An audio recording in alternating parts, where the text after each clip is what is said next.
You are listening to Peak One Sports.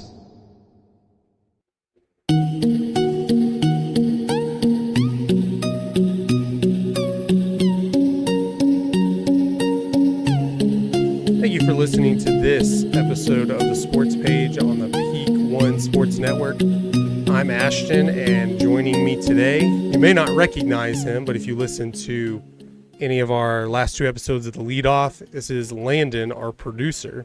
What's going on, Landen? What's going on? Dude, this is your first show with a camera? I think so. Yeah, the last two. Yeah, just ignore the camera. Don't pay attention to it. You get used to it.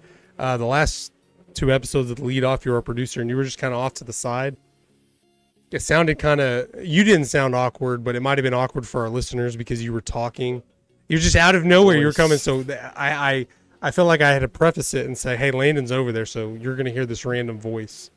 But now you're moving up in the world. Yeah. You're moving up in Peak One. You have your own camera, and I think you're going to have your camera in the leadoff as well if we get that all figured out.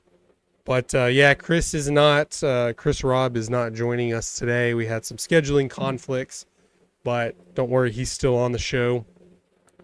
Today, we're going to talk about, at first, let's remind everybody to follow us on all of our social media platforms at Peak One Sports. And then as you can see, our social media, personal social medias as well. Be sure to follow us on YouTube, subscribe to our YouTube channel, comment, share, do all that good stuff. And then however you listen to podcasts, you can also listen to the Sports Page as well as all of our great Peak One sports content. But today we're going to start talking about some of the major sports commissioners in American sports, more particularly Rob Manfred. I learned researching this that he's the commissioner of baseball, not the MLB commissioner. Yeah. Apparently, because when I Google MLB commissioner, he pops up, but it labels him as the commissioner of baseball. Which there's a lot of baseball leagues, so that's kind of misleading. That's kind of like the Basketball Hall of Fame. It's the professional. It's not the NBA Hall of Fame. It's college. Basketball. It's world. It's anything. Yeah. It's not like the NFL Hall of Fame. It's all of basketball. So he's just the commissioner of baseball. He recently said in an interview that he was wanting to have his contract to be extended. I don't know if you call it elected or whatever with the. I think they have to be reelected. Yeah. At the end of their, I guess their term. I don't know how long he's been there for. I think 10 years. Yeah, I don't since 2015. So not long. Or it's his 10th year in office. I don't know how long it's. Yeah, it's since 2015 in commission. I mean, he's worked in baseball. Like he was a lawyer. We were talking about before the show that he went to Harvard Law School. He did a lot of stuff. And he started working with baseball with the new CBA agreements in the 80s. And then he's had a role in baseball, like you said, for the last 10 years. And then he took over for Bud Selig in, I want to say January of 2015. With a unanimous vote. So Bud Selig was not a popular commissioner. Commissioners, being a sports commissioner is kind of weird because you pretty much work for the owners. Yeah. You don't really, your job's not to work for the players, it's to work for the owners.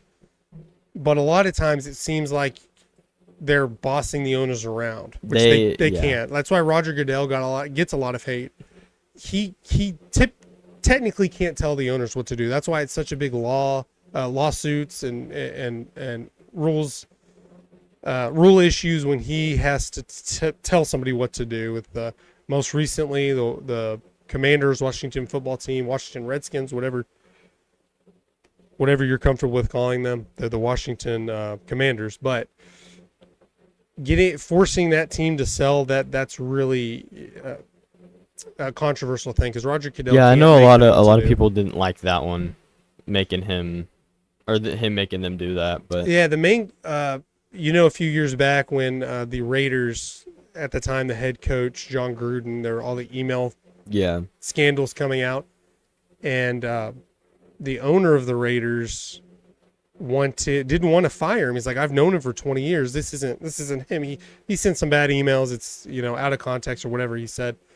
But Roger Goodell said, no, we have to do something about this. And he didn't like that Roger Goodell was going and telling him what to do. So it's kind of a slippery slope where they don't run the league. Yeah. They run the league offices, the entity that is the NFL, NHL, NBA, MLB. But the owners are there. Each team is its own company, if you will. So the commissioners really don't. They work for the owners and not so much for the players. They try to be friendly with them. But we talked about it too. One of the more popular commissioners in American sports is Adam Silver, the NBA. He's very popular, but he does a lot with the players. I've heard that all the players really like having him around. I think he'll be there till he decides that he'll retire. Yeah, and commissioners typically stay around for quite a while. It didn't seem, at least I couldn't find that there's a defined term. It's just when you have a contract that the owners extend your contract. So they extended, getting all these commissioners, Rob Manfred's contract in 2018 to run through 2024. It's going to end next year. He's obviously wants his contract extended further past that. But when you're a commissioner, it's like you can do some good things, but at some point you're going to be disliked because there's a lot of controversy you have to deal with. The controversial decisions, I know Adam Silver just had to make one with John Morant, how long to suspend him. Some people thought it was too much. Some people thought it was not enough. Obviously, Roger Goodell is unpopular for a lot of his decision-making, dating back to suspending Ray Rice for 2 games. Yeah. And then the video in the elevator comes out. Then he's suspended indefinitely. He suspended Zeke for 6 games when there wasn't a lot of proof, and a lot of inconsistencies in his decision making. Now, Rob Manfred, in his tenure, he's had to deal with a lot of controversy, a lot of decisions he had to make. Where, in reality, it's just like politics. You're not going to make a decision that everybody likes. In particular, I mean, just some notable controversies. The 2021 the 2022 lockout, where they ended up getting the job done, getting a contract signed for the new, so in the lockout, where last season, they started about a week late. Yeah. So, really no harm, no foul. There's some scheduling issues where I remember the Rangers had to go from that they played a game in Arlington. They had to go play a 1-game series, if you want to call it a series. They played 1 game in Miami against the Marlins because they didn't have time to finish their series at a different time. And then the very next day they had a game in Seattle. They were flying everywhere.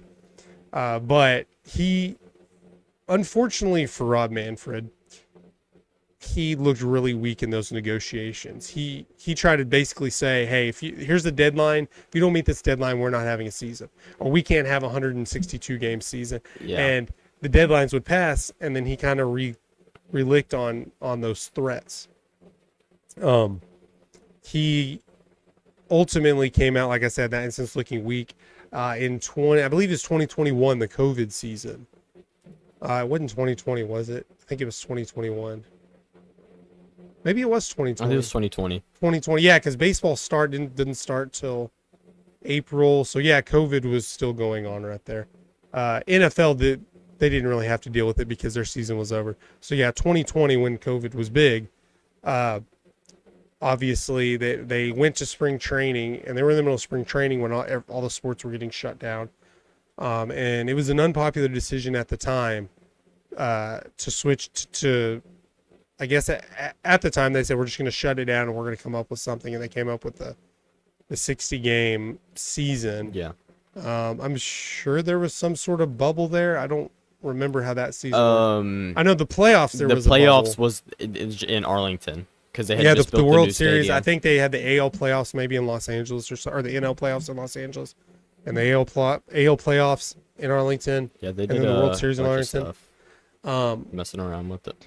Yeah, but he looks sort of bad in that as well because he said we're not canceling our season, and then kind of gets strong-armed by, I guess, government, public opinion. I'm not sure where all that went.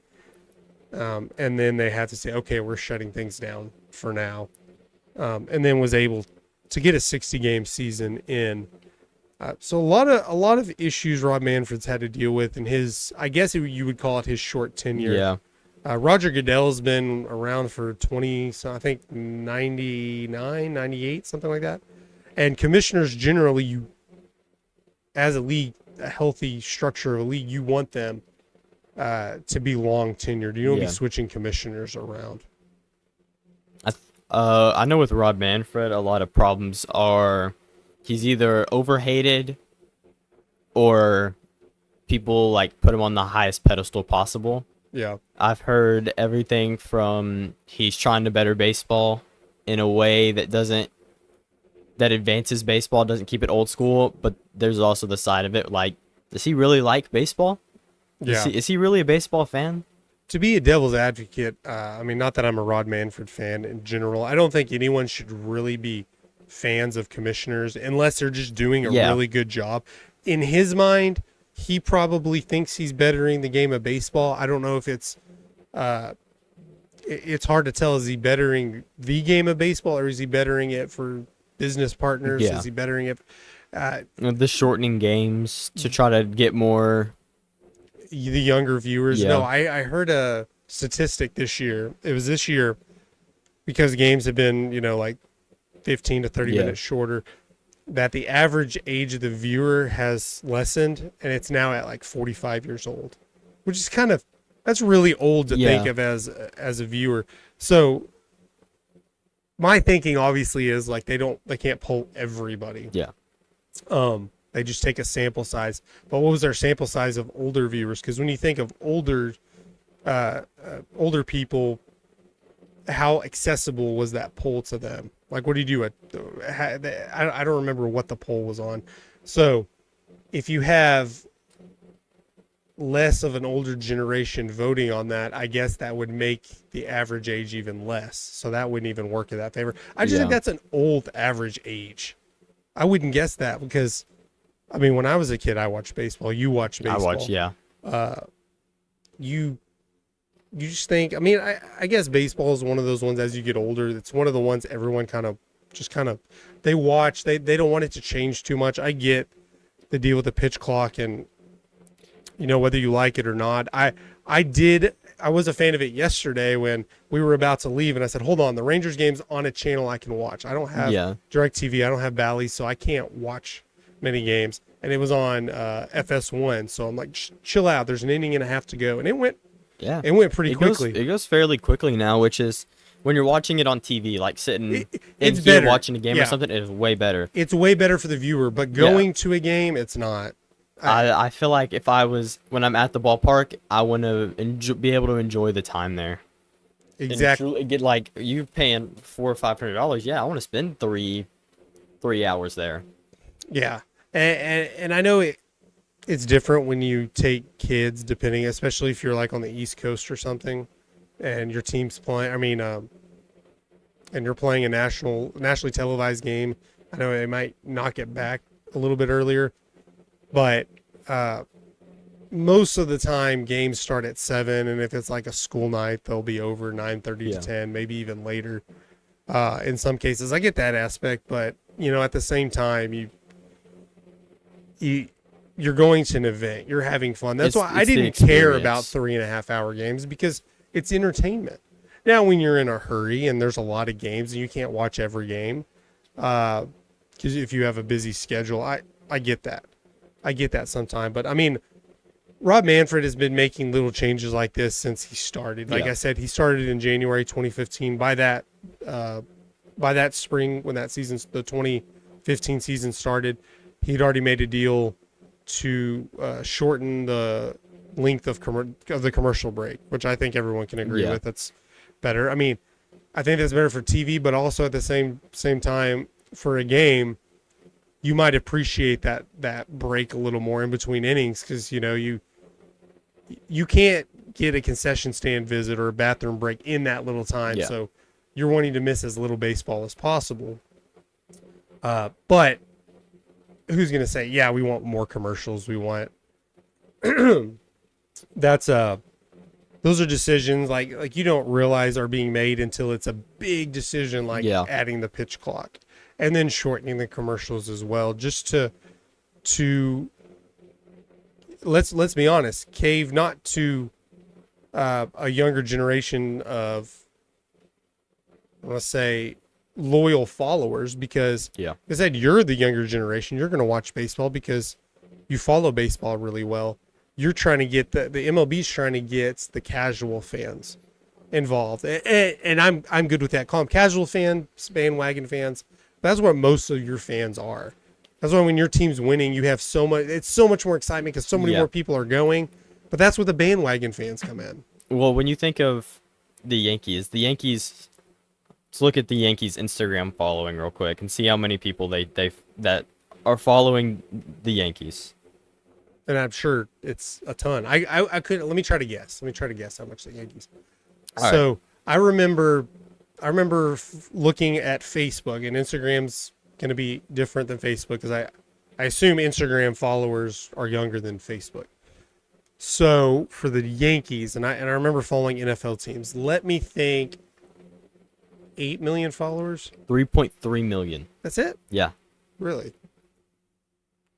It's that. Not a lot. Yeah, that's true. It's baseball, but it's the Yankees. Yeah.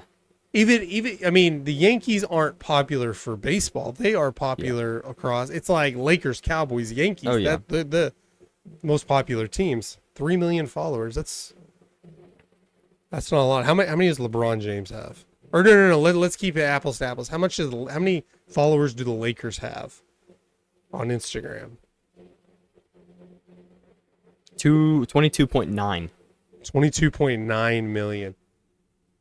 Man, that's a ton. That's a ton, but that's probably how many do the Cowboys have? The Cowboys? I assume that's going to be big because NFL, I mean, in America, NFL is 4.5 million. 4.5 million.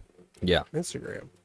Okay, a lot less than I expected. So you're going to think that Instagram, the casual fan, probably follows basketball more on that. If you think about that, probably makes more sense. You're going to follow the NFL regardless, but I think whether it's Adam Silver or just NBA in general, they're doing a good job of marketing there. Yep. And yeah, if you think about it, how many baseball players do you follow on Instagram? Just off the top of your head, do you think of many? No. But that aren't like Rangers fans or whatever, just in general. So how many basketball players do you follow that aren't like, I guess you could say Luka, but not because they're a Maverick? LeBron, Kyrie, KD. See, there you go. Yeah. See, that it's a marketing deal. Yeah. And I'm sure Mike Trout, Shohei, they all have Instagram. Yeah, they have. Aaron Judge probably has an Instagram. But I think baseball plays a part, and it's not necessarily Rod Manfred's. Well, it's his responsibility, and it's his fault that they don't market it as well. But baseball has always been bad. Yeah. At marketing these teams. Like we talked about it on the leadoff this past weekend, how baseball in general, the Angels, they failed not having Mike Trout as the face of their franchise. Like I don't know, outside of a uniform, Mike Trout's a pretty generic looking guy. How many people could just pick out Mike Trout? Like you think the casual, like you're talking about like the casual person? Well, I'm not going to put football into this because they wear helmets. There are probably football players that are very popular that I might not recognize without their helmet on. But baseball and basketball don't have their.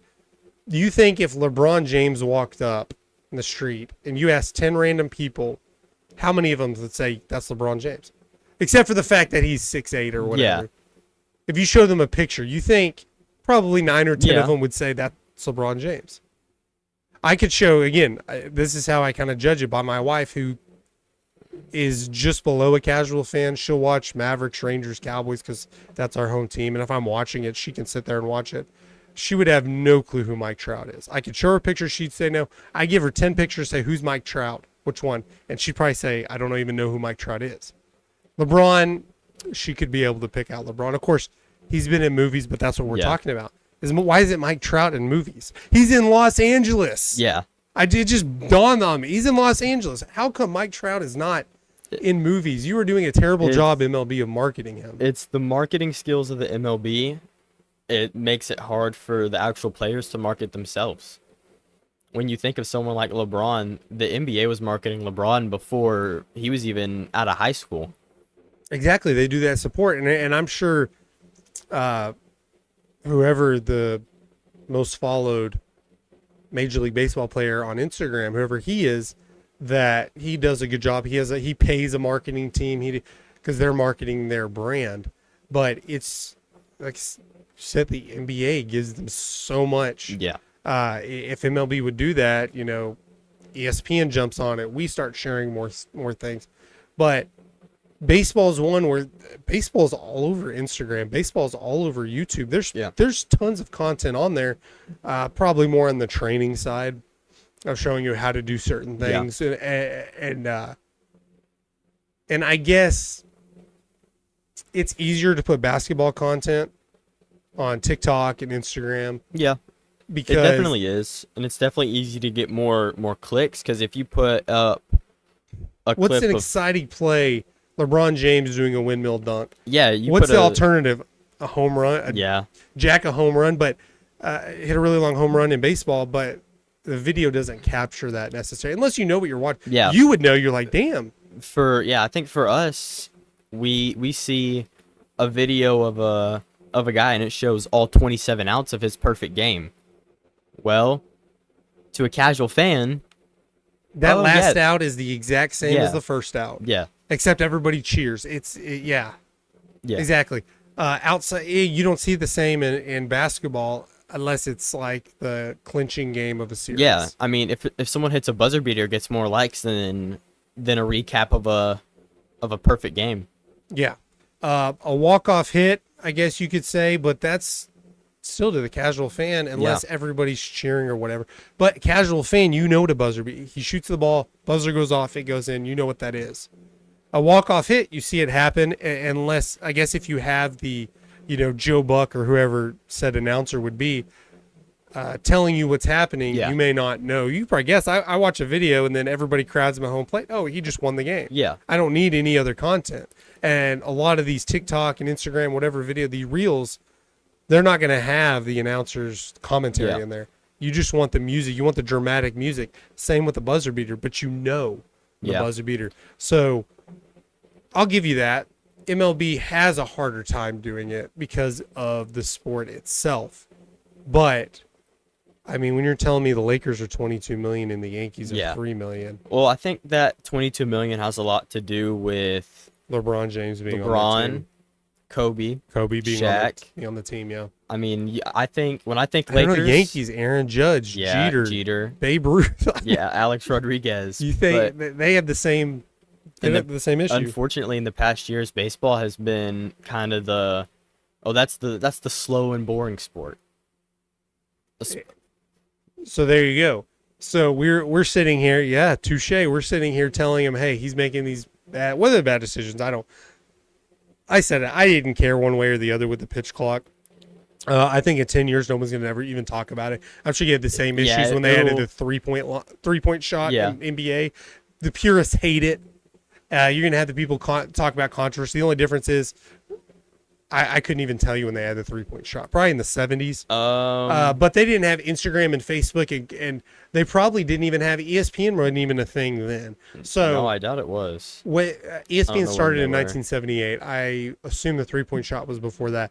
But so you had your 3 or 4 channels with your local news. Oh yeah, by the way, here's this. Your newspaper showing. Oh, yeah. So you had your water cooler talk. Your friends complaining about it. So I'm sure there was just as big as an uproar there about probably it. definitely was. But you're not pulling there, up your phone and seeing it constantly. You're not listening to your said podcast. Yeah. You're not listening to Peak One Sports commentary on it back then. And then really most people probably don't have an issue with it. It's like, whatever. I'd prefer it to stay the same, but let's see if it really saves time. But then you're told, hey, you want the pitcher to have you're talking about these different situations. He needs to think. It screws up the drama of the moment, which I completely agree. I think they should do something about it in the playoffs.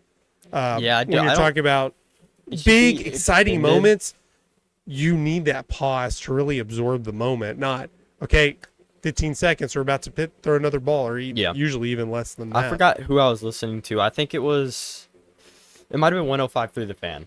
Yeah. I was listening to them, and they were talking about the pitch clock in the All-Star game, and them talking about, I don't know if it was in there. I don't know. I didn't even notice. I don't know. I didn't notice the home run derby with throwing the ball, because a side note, the home run derby, I didn't like that it was timed, because No, I like the out format better. yeah. The difference is when, let's say, in 2008, Josh Hamilton, first round, when he hit 20 something bombs or whatever, that probably lasted 30 or 40 minutes. Oh, yeah. That one round at bat or whatever. But it's so quick where by the time the camera shows you where the home run's going, They've already hit an. it's good. Yeah, you're not watching, the bat draw. Well, I guess it wouldn't be the bat toss, because they're not going to toss it during the game, but hit it and sit there and admire. They hit the home run, they're coming back for the next one. Again, I guess I get it. The home run derby didn't last 3 hours like it probably normally did before. But they're trying to get those fans. They're trying to get it where they're not a slow sport, which in general, I don't think of baseball as a slow sport. And I know you don't, because you play baseball. Yeah. But you're thinking like every second they try to say, hey, here's the action time. There's 18 minutes of action in the game. But they're thinking of when the ball's pitched, the ball's hit, the runner's running, but they're not thinking, hey, there's strategy involved. Yeah. There's 15 decisions being made right now in between that pitch and this pitch. There's always something happening in baseball. I think baseball has one of the higher action times. Yeah. It depends how you consider action, though. So they consider action in baseball. They consider 17 minutes and 58 seconds of a 3-hour game of action time. Yeah. So at the same point, you're like, well, football, they run a 5 to 10 second play, and then there's 20 to 30 seconds before. But it depends on the situation. If it's hurry up, third, fourth down, you don't count that as action, I guess, because it's not a play, but it's intense. Yeah, halfway through the first quarter when they run the ball and now it's 2nd and 5, it's just kind of casual. We're just not really – that doesn't count as action time. But and there's a lot of strategy and things going on the sideline in football, though. But baseball is another one where, depending on the situation, who's on base, how many outs are there, who's coming up next, is it, what's the matchup? There's so many decisions going on. If you're really paying attention into baseball, I consider it one of the more exciting sports. Yeah, even on baseball. Even on TV. I mean, pitch to pitch, you could go from. There's a chance in baseball that you go. I'm not going to talk points, because obviously in football you get one score, you have 7 points. When we're talking about scores in baseball, if you're down 3, there is a play possible for you to go up 1 score from being down 3. Yeah. When we think of basketball, if you're down 4 scores, that's 4 possessions. In football, if you're down 4 scores, you lost pretty much. You're not really scoring 4 times. Yeah. In baseball, you can get 4 scores in a hit. Yeah, baseball, that there's not really a time limit in general. Yeah, there's a pitch clock, but you're not racing against the clock. You have your outs. You're going to get your outs regardless. You have to stop them, but it's what you do with it. NBA, it's a little more faster paced. They can run down the clock, but you only have 24 seconds in general to do it. Football, you can make a drive last a long time if you know what you're doing. So the defense almost has, other than you can say just stop them, you can control it. But in general, and I remember listening to a comedian and they were talking about, they say soccer's boring. There's not as many points. Like, well, if you're watching a 21-14 football game, it's 3-2. Yeah. Which 3-2 is a high scoring soccer match, but soccer's the same with me. I used to really not like soccer, and then I got roped into being a play-by-play commentator for a minor league soccer team, and I was terrible. I had a color commentator who knew soccer, and every time I said something, he'd like nudge me and write it. Like I'd get the terms wrong. There's no goalie in soccer. It's a goalkeeper. Goalies are hockey. And it's funny, I even hear some commentators in MLS call it a goalie.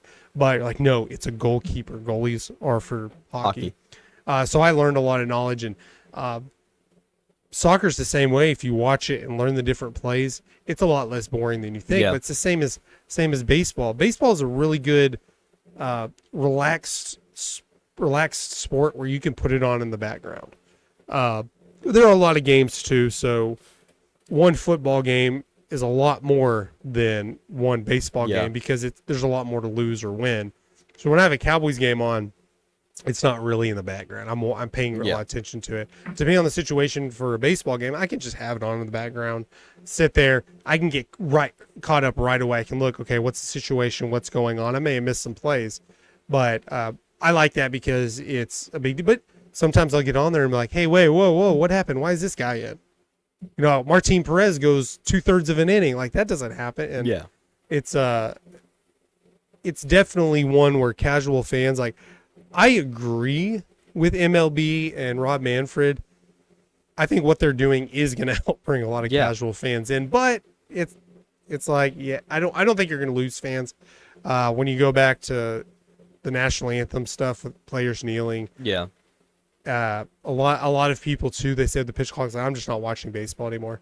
For the most part, they still watch baseball. I'm sure there's a couple of people that still protest it, but most everybody comes back. I mean, the pitch clock kind of overshadows everything else that they also did in this offseason.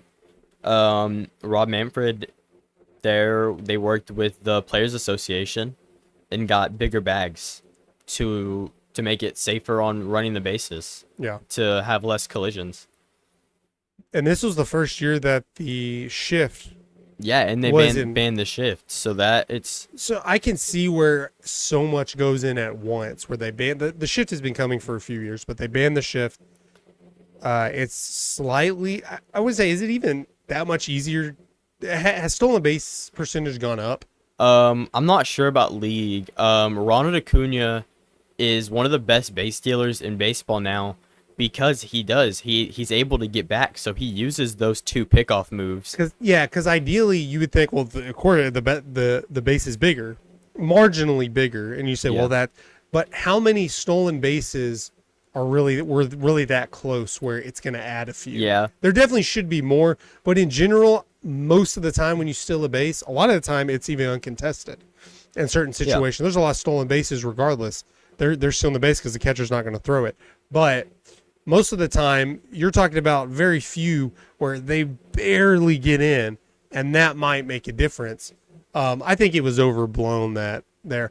I think stolen bases probably are up too because you can only throw two pickoffs. You only have two pickoff moves now. And that third one, you have to get him where it's a balk. It's a balk. Okay. I was thinking, is it a ball? Is it a... I think it's a balk, so he gets to go anyways. So I think you're getting less pickoff throws down there, allowing players to get bigger leads, especially when they've already thrown two. That probably adds to it more than the bigger bases, but as you said, it's a safety issue. And people are weird like that. They'll be like, well, I don't really care about that. They talked about with the helmets, like the NFL's so soft now because concussions, and like, you really complaining that you're not getting the gruesome hits anymore because players are now safer. Like, I get now it's a 30-minute, like, quit being a pansy. It's just it's a 3.5 hour game. It'll be fine. It's supposed to be entertainment. I get that point, but there were a lot of people like you start talking to them, you're like, really you'd rather see those just head-to-head bombs launching. And I mean, we saw it was I think 2019 Antonio Brown against the Bengals, Montez Perfect. That's in my lifetime, that's one of the most gruesome hits I've ever seen. And everybody's fine with it if they get up. It's when they're not getting up, you're like, oh crap, this is terrible. Like, but you love to see the hit. Now, if they're hurt, you probably don't see TikTok videos of it. But if they're just fine. If they get up and they're fine. But are they fine? Like, if you can't get up, you can't get up. But if you can, you're like, I'm not being a pansy. I'm going to get up. I'm going to deal with it later. And you see some of these, like, I follow one guy on TikTok, and his wife always does videos. I think he's a linebacker on the Steelers, I want to say. But she's like, this is my husband on Monday. and like he's all bruised, limping around. He's probably early 20s. He's early in his career, and if you've ever seen, it's an old movie. I know you probably haven't seen it, but it's the North Dallas 40. It's a fictional football team in Dallas, but they're not juicing up steroids, but they're getting needles, painkillers before games. Like this older player, his knee's all jacked up. He can barely walk. He comes in there, they inject this needle straight into his knee, and he doesn't feel the pain. He goes, and there's controversy where one of the players gets hurt. I want to say it's his shoulder. I can't remember. Might be his neck. But he goes in there, and he's a younger player. He's a star running back. They're like, yeah, just take. I don't know if it's called juice up or whatever, but just take it. You'll be fine. And he's like, nah, man, I don't want to do that to my body. I want a long career. And they're like, and this is in the 70s, I think, maybe 80s. We're like, don't be a pansy, man. You're going to back out on your team. You're not going to work hard for your team. And he eventually does it, and he just gets even more injured. Yeah, we actually saw that this season with Patrick Mahomes. Mm-hmm. He got hurt. He went back to the locker room, and the first thing that he did was he went and got I think it was or I don't know if it was a special some sort of painkiller. I think he just got an X-ray. They told him it wasn't broken. He took a painkiller, went back out there, played the rest of the game. Yeah, and it ended up not being that serious, just a sprained knee. But what if it was something? But think about it, at the end of his career, a sprained knee is a big deal for me. If I sprain my knee, that's a big deal. But I'm not taking painkillers because it's not stopping me from doing my job. I could prop my leg up here and still do podcasts all day long. But a sprained knee is a big deal, too, when you have to play on it. You don't think about it as a sprain. You're like, well, he didn't tear his ACL. It's not that big a deal. But he played on a sprained knee. Whatever painkiller he got didn't protect anything on his knee. No, it just stopped him from feeling it. Yeah, it just stopped him from feeling the pain. So the amount of damage done in your body, and that's the thing, too, with when they talk about steroids I'm not for steroids at all. But when you talk about HGH steroids, you think it's been put out there that you take steroids, you're going to get huge and you're going to hit home runs. Yeah. And that's why, that's not really that's not the case. You do get big, but you still have to do the work. Yeah. What steroids do is they help your body recover quicker so you can work out quicker. And in general, when you're injured, it helps you heal quicker. It helps you work out while you're injured. That's the biggest thing. That's the biggest Barry Bonds thing. Yeah. Like, I mean, there's not proof that he took steroids, but you see in a couple years he got really big. Yeah, he probably did take some steroids. He came out and said, "Look, I've been vindicated. I'm like, dude, you took steroids, but I don't think. First of all, in the 90s, it wasn't technically illegal or against everybody rules. Was doing it. Yeah, everybody. Well, for the most part, everybody was doing it. On a couple episodes ago, we talked about sports movies. And then on the program, there was a player who was taking steroids to help because he wasn't a star player. And it was his fourth year. Over the summer, he put on 20 pounds of muscle. And they're like, just don't pay. The coach is like, don't pay attention to him. He's obviously on steroids. He's like, don't worry about it. He could do it. He could put that much weight on. But he was having the side effects. He's being crazy. And ultimately it led to an assault deal. And he was told, get off the steroids. You're suspended. And he came back. And there was a play where he just wasn't able to overpower the guy. And you see the struggle that in essence, yes, it's cheating. But at the same time, you have to go do the work to do it. It's not just... Barry Bonds still had to hit that ball. Yeah, he still had to catch it on his barrel. I agree. You should have, I don't know about asterisks, but you should have it, hey, yeah, he took steroids. I'm not saying keep him out of the Hall of Fame, but to say they disgraced the game, anybody could have done it. And it does cheat the different players who were right that level that probably, like most MLB players, they were doing it fine. They were doing fine. They weren't.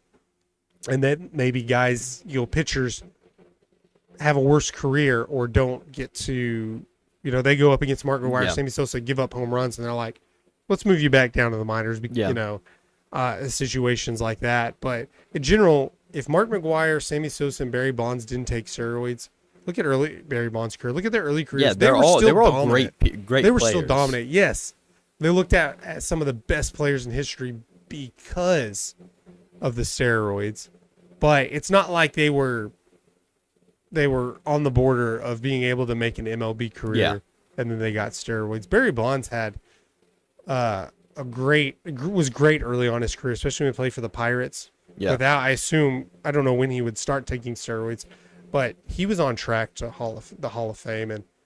And baseball is one of those sports, it's the baseball writers, nothing against any baseball writers, but they hold themselves to a higher standard where they're like, we're the gatekeepers of the Hall of Fame. We're going to make sure you don't get in because you ruin the sanctity of the game. Yeah. I don't know. That whole era, Barry Bonds, Sammy Sosa, and them, those steroids it's kind of different because so many people were doing it. Yeah. Like, yeah, Barry Bonds was juiced, but think about the pitchers that he was facing. Yeah, exactly. 6 out of 10 of them were probably on the same thing. And there was a lot of players that didn't, whether they got caught. I know there was a big investigation, a list of hundreds of players that came out, but I think steroids is a bigger issue for those players who aren't quite there. They're like, hey, you have to bulk up. Hey, you just can't do the same thing that the other players are doing. And I think there were a lot more players on steroids that you didn't notice because they weren't dominating the game. Yeah. But they were there because they were like, if they weren't on steroids, they'd be in the minors or something like that. I know we got off on a tangent here and, went down the rabbit hole. But in my opinion, I would still put them in the Hall of Fame. Yeah. You don't have to say, put an asterisk next to your name. Everybody knows who they are.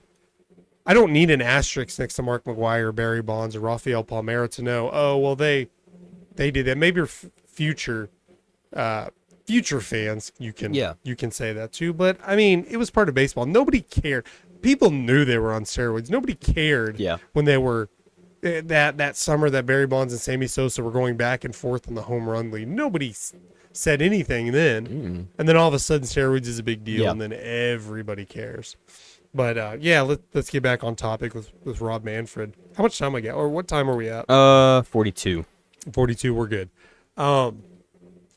So we talked about before the show the popularity of there. Adam Silver's number one. Where was Rob Manfred at? He was actually one of the more popular ones. Or no, he wasn't. He was on the. I said, is he? He was second to last. You said. Yeah. So we have Adam Silver is number one. Yeah. How many are these? What sports are these? I think it's all major North Americans. Yeah. So it's all major North American sports. Okay. The article is called "Ranking North America's Best Sports Commissioners" and Right. Rob Manfred. And Rob, is this by popularity or how they've I think done? It's by popularity. Okay. So yeah, Adam Silver is one. Which I don't think anybody can.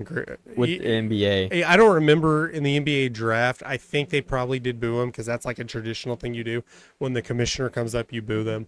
But I think Adam Silver, he's doing a lot for the sport, at least up front. Maybe he's publicizing it more than other commissioners. But yeah, I think that's who I thought, no doubt, number one most popular. He's very liked. Whether by you all like the him or not, I players. know people don't like some political things he does, but in general, he's very liked by commissioner standards. Yeah. Number 2 is Don Garber with the MLS. Okay. If the MLS was more popular, maybe there would be more controversy, dirt, whatever you want to call it. I mean, he's been there since 1999. Yeah, he's been there a while, and the sport's getting more popular and growing. I don't think soccer's up there where anyone can really say they hate it. Like, soccer's not your thing, but it's like, you don't see, maybe when the World Cup comes around, but you don't see the hate on players like you do. Yeah, nobody for really. LeBron, Tom Brady. You're not going to get booed for. Yeah, whatever. Unless you're a hardcore soccer fan, of course. Then yeah, but if you did a poll for soccer fans, I think you might get a little more hate in there because they know some of the 100%. specifics. Like, I don't like that he Yeah. did this or changed that. Number 3 is the WNBA's commissioner, Kathy Engelbert. I don't know that I have an opinion on that one way or the other. I do believe their trophy is called the Commissioner's Cup. Yeah, I don't. Again, I can't think of anything big decision that was made, but again, it's the WNBA, so it's not going to have the same coverage. Yeah, I'm not sure about that. I know who she is.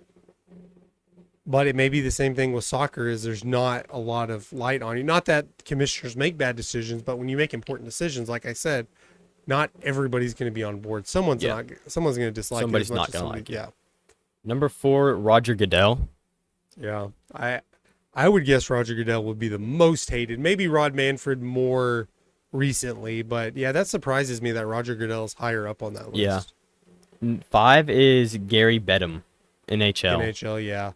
NHL player or NHL. I wouldn't consider myself a hardcore NHL fan. I'm probably slightly above casual.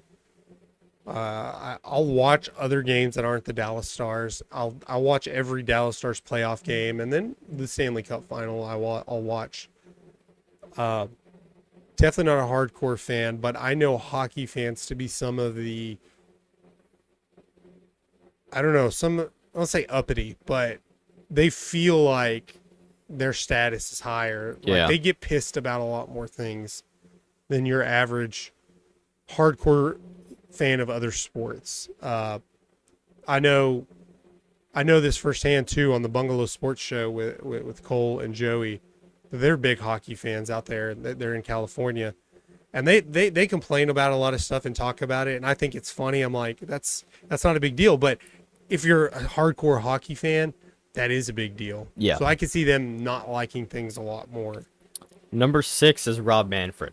Okay, is that last place? There's one unranked, but I don't know them. Marla Messing, NWSL.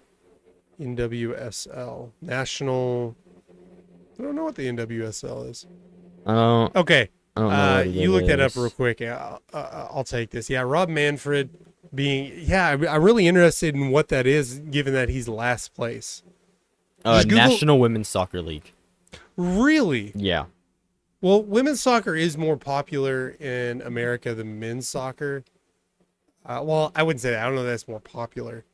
The national team is more popular. You know, women's World Cup does better. I mean, I think you still get the ratings on the men's national team in the men's World Cup, but that's interesting. I wonder why. What's going on in women's soccer I that don't know. because I guarantee the league isn't near as popular because we didn't even know what. Yeah, I didn't. I was know thinking what that was. national. I was thinking national women's something, and I didn't come up with soccer. Yeah, obviously there's something that's weird that we might need to look that up later. But yeah, Rob Manfred has made some questionable decisions. I don't think it's necessarily the decisions per se, because when you're in a situation and you have to make a decision on something, it's just not necessarily your fault you're put in that situation. But I think a lot of the times he comes out as weak. Yeah. I can't remember the situation. I tweeted about it a couple of years ago too, saying how weak Rob Manfred looked in that situation. I honestly can't remember it, but I know I said he came out and apologized for a certain situation, and I said that's weak right there. You don't have to come out, and you can come out and be on their side or support them. They're part of your league. And honestly, it bothers me. I can't remember, but the fact that he just came out unwarranted and apologized. Maybe behind the scenes it was warranted a little bit, but it was out of nowhere. I'm like, dude, you're just being weak. I think people, if you went commissioners, how much you respect them, I bet you Roger Goodell is a lot more respected than people want to say. I think it's if you easier think to about it, 'cause- respect him than like him. Yeah. Still some questionable decisions on Roger Goodell's part, and most people might respect him without even thinking about it. They're like, no, I don't respect him. Like, do you not like him, or do you? If you think about it, Yeah. you respect him. I have no problem with Roger Goodell being the commissioner of football. I think he's doing a good enough job for I know there's behind the scenes stuff and business stuff he's doing as well, and experts come and say, hey, this is what he's doing, this is what he wants to do, this guy's better for, not that he's up for someone else being commissioner. You could probably convince me, but it's a hard job. Yeah. And I don't think Roger Goodell typically comes off as weak. The same, well, never mind. I'm not going to get into that. I'm not going to mention that, but I don't know enough about Rob Manfred to say, yeah, I respect him, or I definitely don't respect him. I like some of the decisions he makes. There's some that are very questionable. I do like, we talked about a little bit earlier, he was really fighting to keep the season. And I Yeah. really think that was a big plus for him. But then, From a fan's point of view, we Yeah. want it. It depends because fans' interests always go back and forth between owners and players' Yeah. interests. And that was definitely owners wanting the. He works for the owners. The owners were pushing him to get the season going because they didn't want to lose a bunch of money. yeah, And as fans, we say, yeah, we're on the side of the players, but at the same time, like we want to see a season happen. You know. Um, I don't know. Do you think they're gonna re-up his contract? Just think about it I'm from the not perspective of owners. Do owners like Rob Manfred? that when I think about that, I really don't. I don't know, because if the changes that he made are making them money, Yeah. then why not keep him? So do you remember the owners in general in favor of the pitch clock and the faster gameplay? I think that was more Players Association. I don't Players know. Association, Yeah, I don't okay, know if so it owners was- have as much say in that stuff. You know, I know some things came out like you notice, hey, we're selling less beer. And a lot of them said, hey, we have to cut back. You know, typically they say the seventh inning they stop, and that gives people, I guess, some chance to sober up a little Yeah. bit before everybody's leaving and driving. And they had to push that back a little bit because 'Cause to the the sixth games inning, are because shorter. the game, the seventh, eighth, and ninth inning went so much quicker. And then I think some teams went back to the seventh inning because they were Yeah, their alcohol You sales lose were, sales. were way low because obviously less time at a game. Just say 30 minutes. How much beer are you gonna sell? yeah, Obviously you're not old enough to drink at games, but at games, you know, if you're gonna go to get a beer, there's never a time where there's not a line for yeah. the beer. There's There's always always people lines. buying beer for up until when they cut it And off. even if, I mean, people, even if you don't plan on going up there and buying a beer, you go up there to get something to eat, and you walk past it and there's not a line. Are you gonna wait till you want one, or You're go gonna ahead go and grab one now? Yeah, you're like, hey, there's no line. I'm just gonna go. Yeah, I'm gonna go and get something now because you know at some point I'm gonna go back. In his defense, he's had to make a lot of decisions. Yeah. I mean, every commissioner is going to deal with some sort of lockout or the potential of a lockout if you're a commissioner long enough, because it's all the CBA's last. Yeah, He was, in his defense, he was able to deal with that lockout. We had a full 162 seat. I know his threats didn't look, like I said, yeah. it made his him look threats weak. weren't very. Whether you want to say who won that in the end, I think the players came out more on top than the owners Yeah. did. But at the same time, he got it going. He Yeah. got the season going. 2020 with COVID, he got that season think off. 60 COVID game was season, but they had a season. I think COVID was a very good display of what you should have, doing the best in a situation where you're not dealt the best cards. Yeah. I know a lot of people say, well, that was the COVID year. LeBron and the Lakers don't. A lot of people say they don't do it because they Yeah, it's won in an the asterisk bubble. season. The Dodgers won on a neutral field. You didn't have the playoff atmosphere. 60 game season. I mean, there was people. There were people it there, was but restricted travel, but it was here in Arlington. Or Yeah. here in Dallas. There were people there, but they weren't. They might have been Dodgers fans, or they played the Rays fans, but they were Yeah. probably that lived here. I don't know that they allowed them to travel and a more bubble situation. You didn't have that many fans, and you didn't have your diehard fans. Well, Dodgers or the Rays don't have any diehard fans. Might have helped the Rays a little bit more. Yeah, that's funny. I think we did bring that up when that happened. We were doing the sports page. I want to say it. No, it wasn't at Joker Radio, but we were doing the sports page still during that. And I think somebody commented and said the Rays might have an advantage because the stadium's going to be half empty. Yeah. So, Know how to play in that environment. Works Yeah. out well for you. but I don't think the owners care whether Rob Manfred is popular or not. They're not going to say, well, the fans don't like him. We're not going to. They're going to say he either did this for us or didn't do this for us. And honestly, I don't know. He got things done, but did he get him to the finish line of the owner's standards, what they wanted? And I think it'll be different for every owner.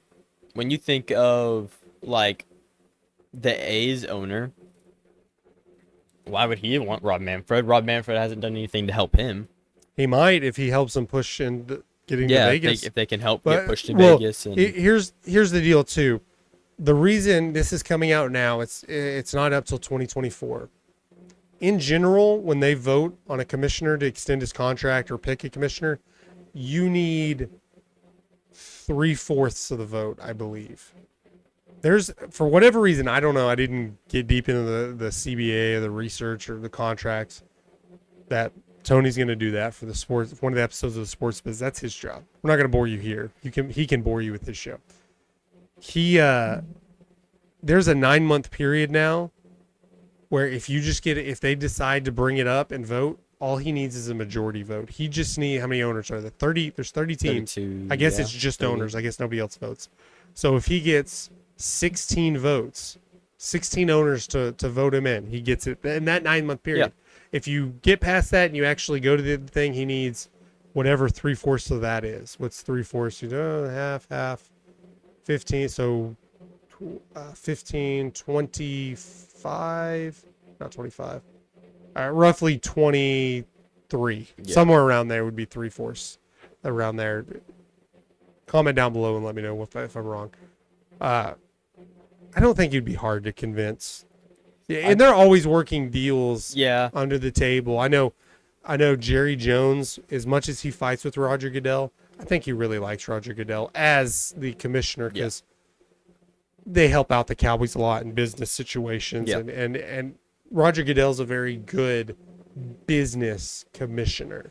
I think that's the one thing that Rob Manfred doesn't have is he's not the greatest manager of baseball. He makes good decisions and good decisions for the game, but they don't really put it out there as much. So I guess this makes a little more sense now. Maybe he's not the MLB commissioner, he's the commissioner of baseball because he's over minor league teams. Yeah. Which minor league teams are still MLB, they're MILB.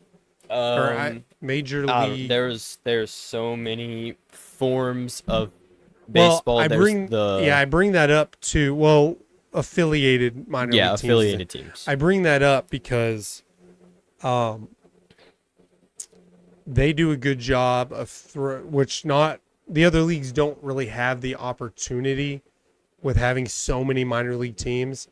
Obviously the NFL doesn't have minor leagues. They reach deals with XFL to test out rules. NBA has the G League, but it's still not to the MLB. They'll pick a random league in the minor league teams and say, hey, let's try this.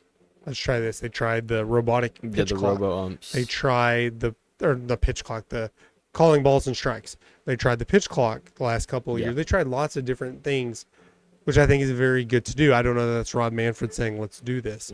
But the writing's on the wall. When they're succeeding in the minor leagues, it's happening. It may be a couple of years because they did it with the shift. The shift took a little bit longer. I think that was more, let's keep the players happy.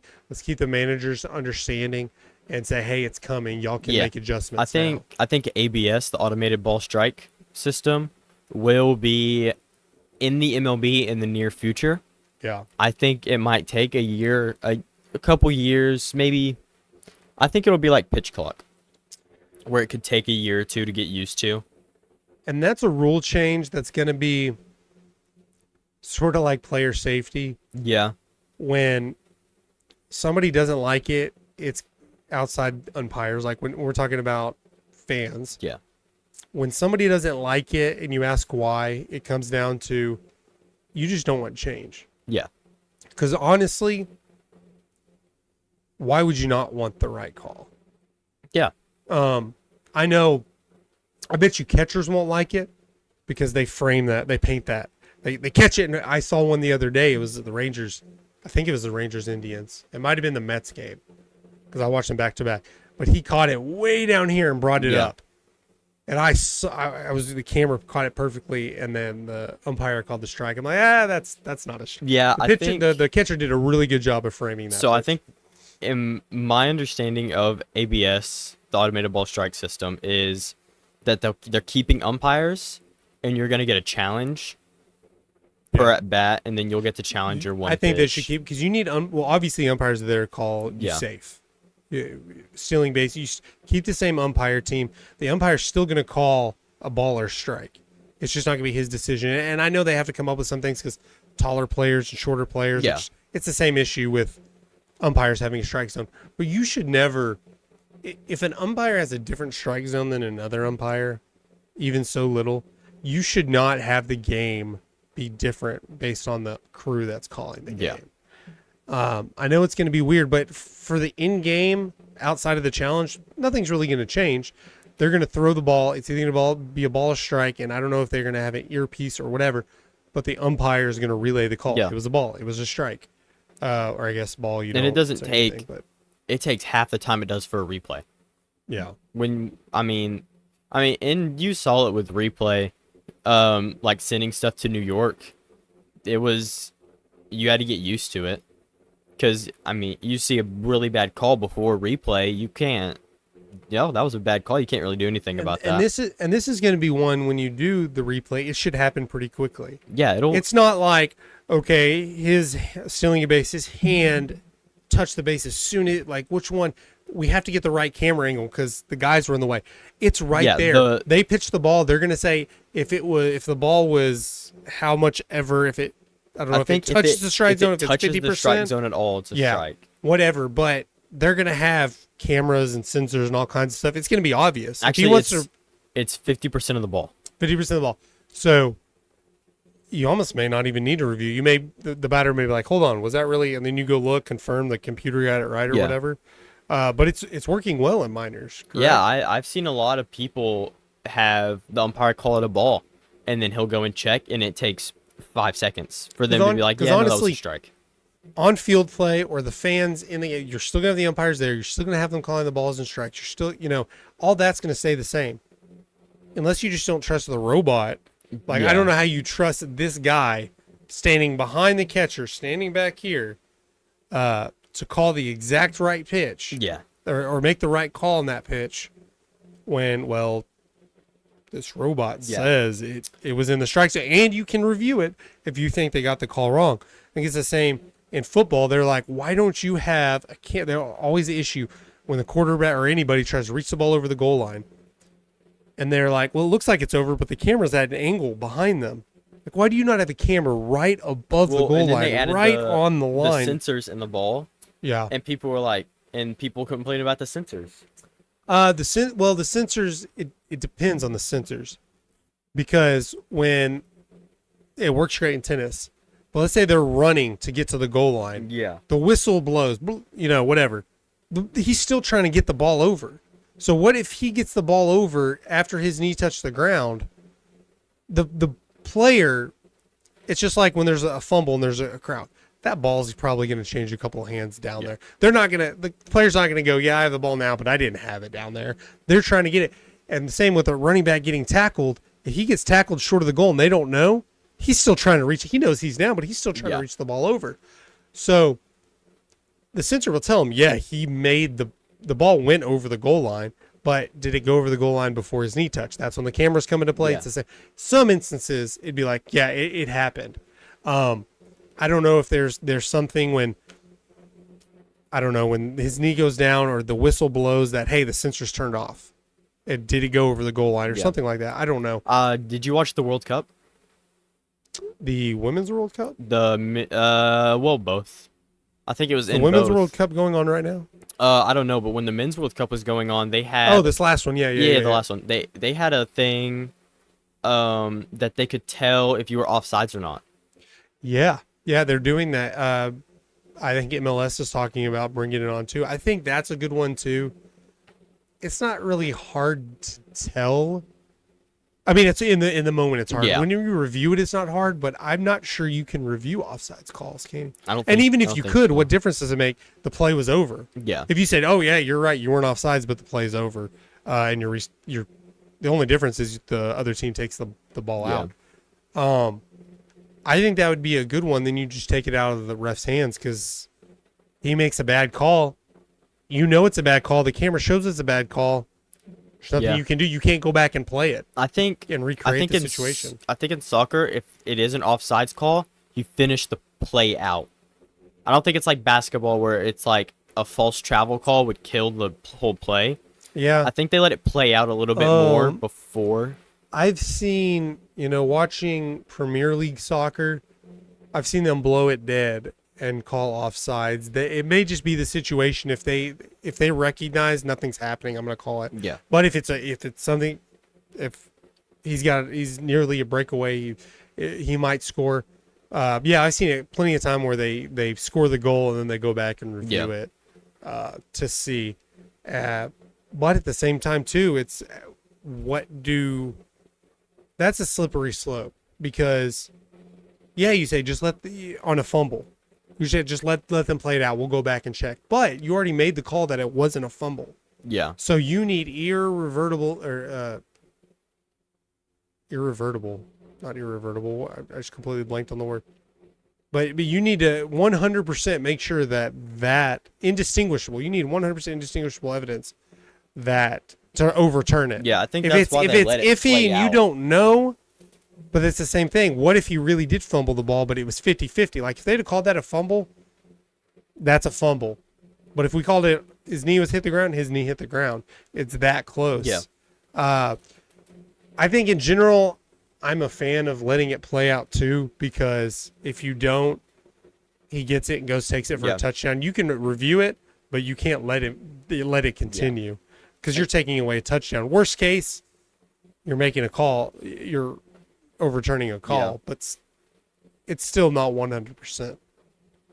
Where are we at on time? Hour and 7. We're an hour and 7. Okay. I think that's probably going to do it for today on the sports page. Thank Landen for being in on here. I think he's going to be in on the sports page more often. I'm not sure. We'll see how it goes.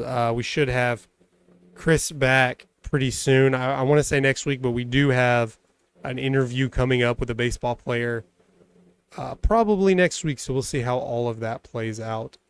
Until next time, I'm Ashton. I'm Landon. We'll see you guys later.